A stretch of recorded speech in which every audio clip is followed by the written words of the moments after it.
saya memberikan apresiasi terhadap masuknya penegak hukum.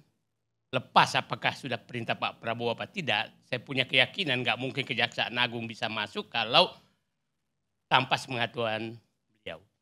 Masuknya kepada korupsi yang terjadi di Pertamina. Kenapa? Karena saya paham betul anatomi pelakunya sebenarnya dan kelakuannya.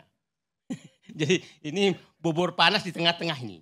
Jadi di tengahnya ini yang mau dimakan beliau, bukan dari pinggir makannya. Nah, kita paham betul bahwa seluruh presiden mulai dari Pak Harto sampai sekarang itu selalu dekat dengan bapaknya swasta yang ditangkap ini. Selalu dekat. Dan saya punya sejarah juga dengan bapaknya. Punya sejarah itu maksudnya pernah saya diangkat jadi sekretaris Kementerian BUMN itu 2005. Dan saya diminta ketemu seseorang, mafia migas ini, dari istana yang minta. Dari istana yang minta, saya dilantik jam 11, saya disuruh minta ketemu jam 3. Hanya berapa jam? Hah? Ya udahlah, 2000. Nah, pada saat itu yang minta ketemu saya itu bukan orang itu. Atau ada di dalam. Saya bilang, kok Anda ada di sini? Kita mau ketemu. Lah, kita nggak janjian. Nah, yang itu udah datang, yang dari istana menemani. Enggak, permintaannya sederhana kok. Selama Anda menjabat, mohon jangan diganggu. Saya bilang, selama saya menjabat akan aku ganggu kau. Karena saya nggak suka namanya ada perampokan di BUMN selama saya ada. Itu selama aku menjabat, aku ganggu kau. Nah, malam ditelepon saya ke rumah. Pak, Bapak marahin orang ya? Loh, kenapa? Ya siap-siap dah diganti. Alhamdulillah kalau diganti. Jadi, nah, saya ketemu lagi di kasus Papa minta saham. Di 2008 pada saat Pak Sudirman Said dengan Pak Ari Sumarno membuat ISG untuk menggantikan peran Petral. Nah, sudah berjalan. Saya sekretaris Kementerian BUMN. Pak Ari Sumarno almarhum, Pak ini sepertinya tidak disetujui ini dibubarkan Petral. Tidak disetujui ISG dibangun. ISG itu adalah mengatur pengadaan migas lewat langsung Pertamina, tidak lagi lewat Petral.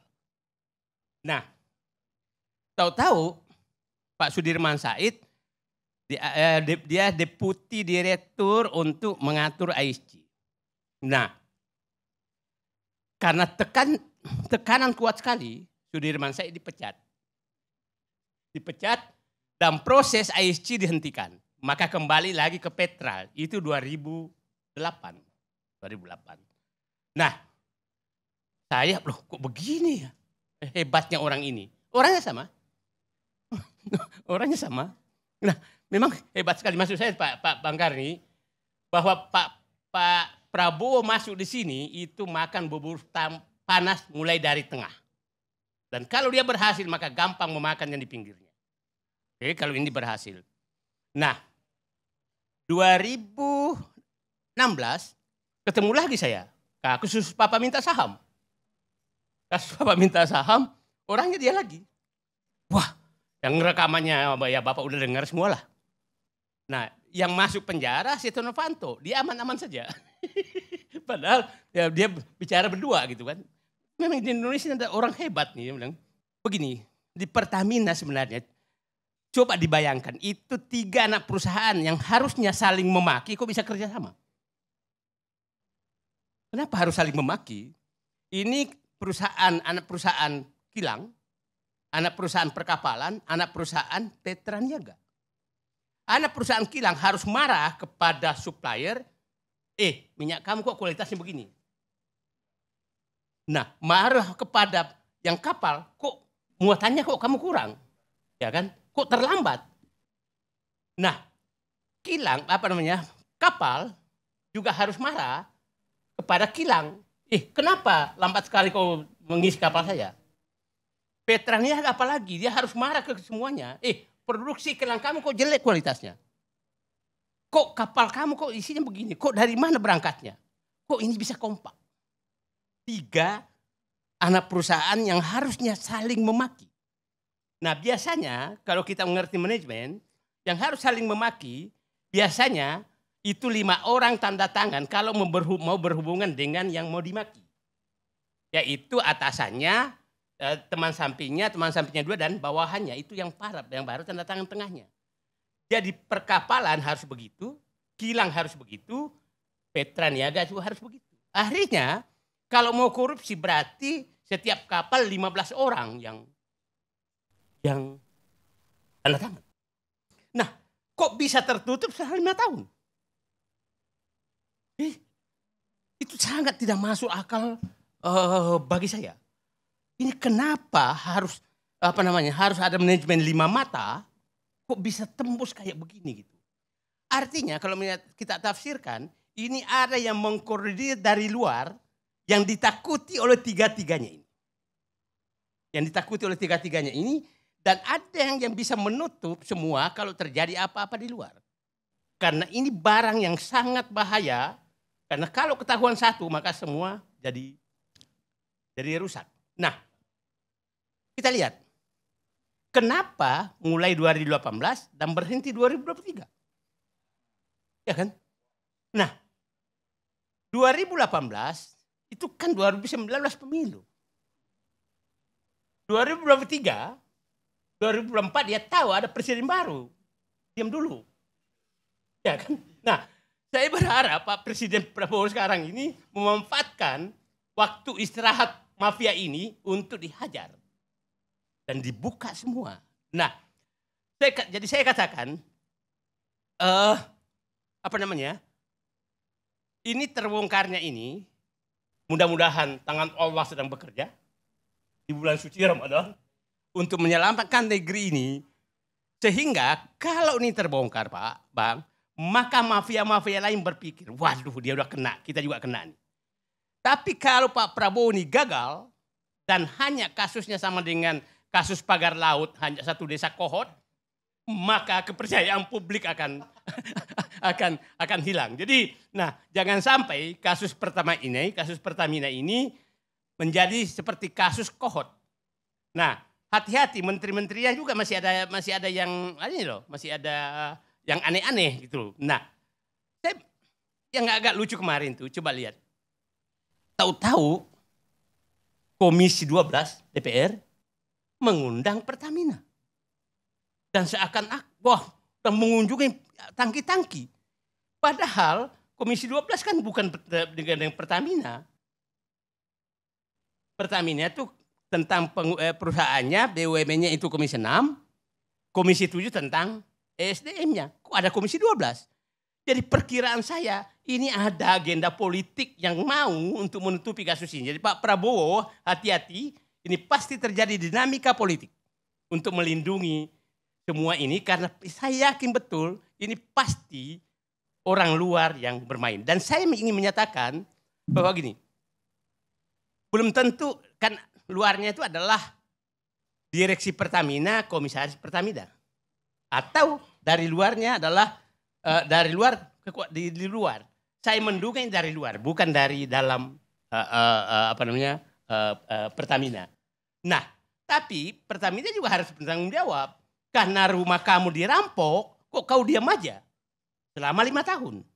Nah, yang kurang hati-hatinya Pertamina, dia harusnya memeriksa. Kan begini Pak, orang-orang Pertamina itu kerjaannya semua sudah dilimpahkan ke anak perusahaan. Nah, harusnya pada saat melihat begini, ini ada sesuatu, kok bisa nggak terdeteksi? Bisa nggak terdeteksi? Karena biasanya kalau ini kan 3 anak perusahaan Pertamina ini adalah betul-betul profit centernya dan risikonya paling besar. Satu adalah tambangnya. Nah, tapi satu risiko teknis, ini kan risiko korupsi tinggi sekali. Biasanya kalau kita menempatkan orang di sini, itu biasanya harus dirotasi terus. Tidak boleh lama, karena dia nanti saling kenal. Nah, Saya nggak tahu Pertamina yang gajinya sudah besar kayak begitu, kok kayak begini aja bisa, dan tidak ada kerjaannya di direksi Pertamina tuh.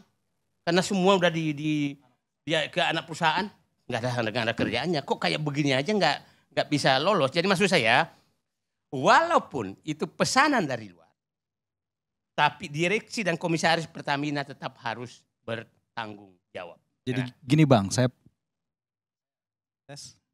Jadi gini Bang, pertanyaannya nih Bang ya. Sorry saya jadi ambil perannya Bang Karni ini. Dari sebegitu besar nilai kasus ini dan sebegitu lama ini berjalan, mungkin enggak pejabat tidak ada yang tidak terlibat? Saya kasih menyatakan, tidak mungkin tiga perusahaan ini mau melakukan itu untuk kepentingannya. Tidak mungkin. Kenapa?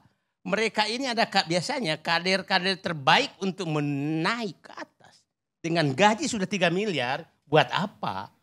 Dan mereka masih muda-muda, bukan ini. Jadi adalah sangat tidak mungkin.